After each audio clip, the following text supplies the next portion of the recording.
This episode is sponsored by H&M. Wear that feeling.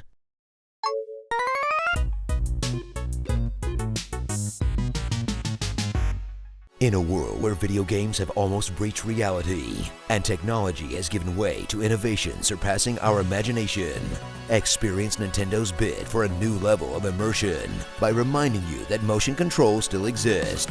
Nintendo Switch Sports. Swing into Nintendo's time-honored tradition of making sure they get their money's worth from their motion controllers, as it's finally time for the Switch to give up and sell you the Wii Sports sequel everyone wanted, that despite the groundbreaking experience the Switch has offered, manages to create one of the most underwhelming one of these to date, as sports comes in lukewarm with a lack of game modes and half-baked mini-games, that for $40 shouldn't feel like playing one of those demo kiosks at a GameStop, but that you'll probably still pay because it hits that monkey part of your brain that feels awesome when you pretend bowl a strike. You know the worst thing about Switch Sports? The controllers don't even feel as good to throw into your TV screen. Flail wildly in the air like you just don't care, as Nintendo attempts to harness the thrill of sports without any of the downsides like seeing the sun, as the massively improved motion controllers allow you to just play roughly around your Switch without having to rearrange your whole house, and aligning the sensor with the movement of the planets or whatever will still have you running into the biggest problem with motion controls: using motion controls, as the control lags out during inputs or slowly starts to drift, which despite all the years of playing much harder and frustrating games, will still have you yelling at your controller like you want to speak to its manager. But to its credit, it did find the best way to play sports: sitting down. Okay, don't judge me, alright? Because if anything, you're the weird one playing this standing up. Just go outside and play real sports then. Experience the most physical activity you had since you moved your couch into your house, as you choose from a variety of different competitive sports to test your mettle, and bowling, which will have you swinging, swinging, swinging, and swinging, where you'll swing harder than a retired couple in Las Vegas, because that's basically how everything plays.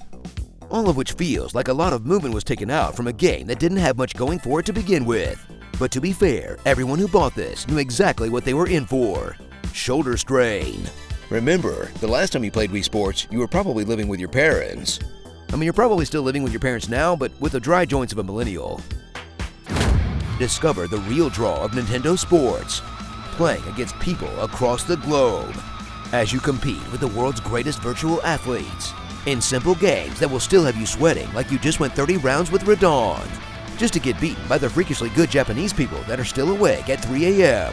Then rack up your pity points for different cosmetic options, then use none of them because they cover up your very good-looking me, in a game that relies on your extremely dumb sense of pride to keep you coming back for more. Okay, look, someone's got to represent Rock, Flag, and Eagle. USA! USA! US, aww. So warm up those wrists and get ready to look for those strap attachments you put away somewhere forever ago, in a middling experience that is definitely not worth the price tag, but does the job of making you feel like you did one iota of physical activity. Look, it's saying a lot when you start to miss the big-headed freaks of Wii U Sport Resort. Starring Airbud Strikes Back, Bust Tiny Tennis, Lucio Ball, The Big Lebowski, Children of the Court, and Zelda Skyward Sword. Nintendo Wii Sports. You know, despite all its negatives, you can really only experience something special like bowling with Dr. Phil in a game like this. Good game. Go f*** yourself, Dr. Phil. This episode is sponsored by H&M. Wear that feeling. So, you have a movie for me? Yes, sir, I do. You're not going to believe this, Jean-Louis. All of them are ribbon insignias. But the caterpillar was still hungry. Respect the great Landy. Betty bought a bit of butter, but she found the butter bitter. That's why I bought Betty a beautiful bouquet of blue buttercups.